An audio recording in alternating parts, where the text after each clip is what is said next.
नहीं मिलेगी, पैसों के बिना नौकरी मिल भी जाए तो पोस्टिंग नहीं मिलेगी।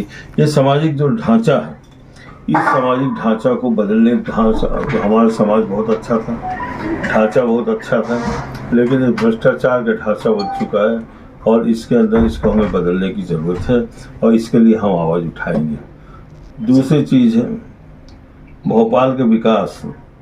2014 के पहले जो मैनिफेस्टो था भारतीय जनता पार्टी का, स्पष्ट था कि हम 100 स्मार्ट सिटी बनाएंगे हिंदुस्तान में।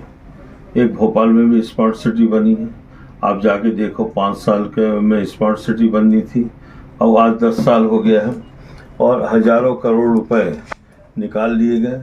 पूरे रहती हुई बस्ती पूरा उजड़ बना दिया गया और मात्र स्मार्ट सिटी के नाम पे 2 चौड़ी रोडें बनी है। आप देख सकते हैं एक फलनाक दूर जा करके।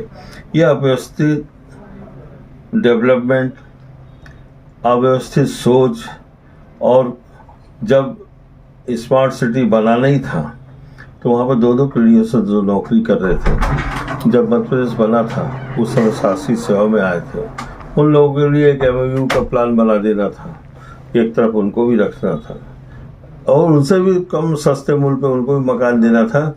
लेकिन ये जो बड़े बड़े जो प्लाट बन रहे हैं, आज 10 साल तक मैं दावा करता हूँ कि कुछ होगा नहीं, और 10 साल बाद कहीं कुछ होता है, कहीं व्यवस्थित होता है, तो उन लोगों को मिलेगा।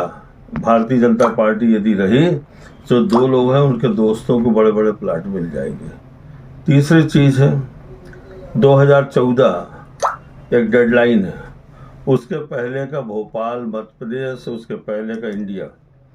2014 के बाद का भोपाल मध्य प्रदेश इंडिया, आप देख लो, बड़ी साफ बात है। 2014 के पहले हमने रेलवे स्टेशन नहीं बेचा था, हमने एयरपोर्ट नहीं बेचे थे, हमने जहाज नहीं बेचा था, हमने सरकारी ज़मीनें नहीं बेची थी और BHEL को निजीकरण की तरफ हमने करने का कोई कदम नहीं उठाया था। आज ये सब प्रारंभ हो चुका है। BHEL हमारी शान थी, आन बान शान थी।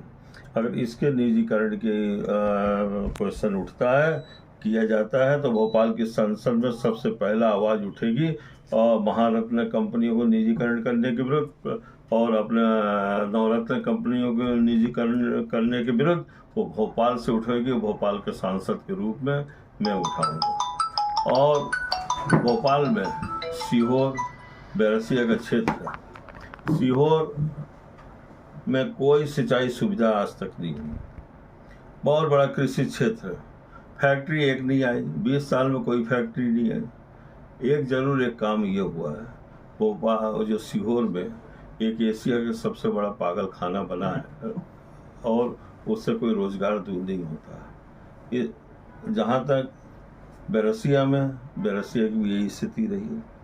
मेरा ये कहना है कि लोग जनतंत्र में एक व्यवस्था में सांसद बनाते हैं। 5 साल में आपने सांसद भोपाल का देखा क्या? भारतीय जनता पार्टी के अगर लिहाज करती तो बोलती सांसद महोदय जाओ जनता के बीच में। हमने 5 साल में एक ही काम देखा है बस, और एक पहला काम और अंतिम काम के रूप में देखा है। हमारी बहन प्रज्ञा भारती सीहोर के एक बेचारे विधायक के दारू की दुकान का ताला तोड़ते हुए हमने देखा है। ये उनका पहला और अंतिम काम रहा है। तो ऐसा सांसद भी न बने और उस कदम पे जनता ना जाए कि ऐसा सांसद चुने जो उनके बीच में कभी नहीं आए। तो इस भोपाल की सबसे बड़ी समस्या जो है भयग्रस्त करके वोट लेना।